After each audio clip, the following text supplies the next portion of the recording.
ఏంటి ఈ సమ్మర్లో ఎక్కువగా పాలు విరిగిపోతూ ఉంటాయి కదండి. అలాంటప్పుడు వేస్ట్ చేయకోకుండా ఇలా కాజు పన్నీర్ మసాలా కుర్మా ప్రిపేర్ చేయండి. పాలు విరిగిపోయిన తర్వాత ఒక క్లాత్లో నీట్గా వాష్ చేసి క్లాత్లో మూట కట్టి డీప్ ఫ్రిడ్జ్లో పెట్టుకుంటే పన్నీర్ ప్రిపేర్ అయిపోతుందండి.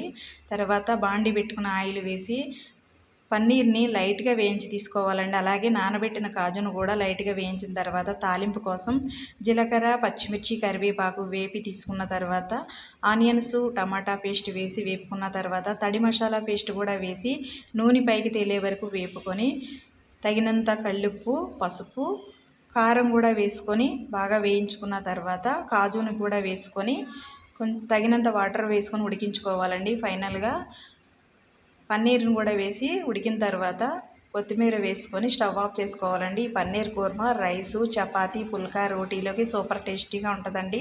మీరు కూడా ట్రై చేయండి. ప్లీజ్ సబ్స్క్రైబ్ చేయండి.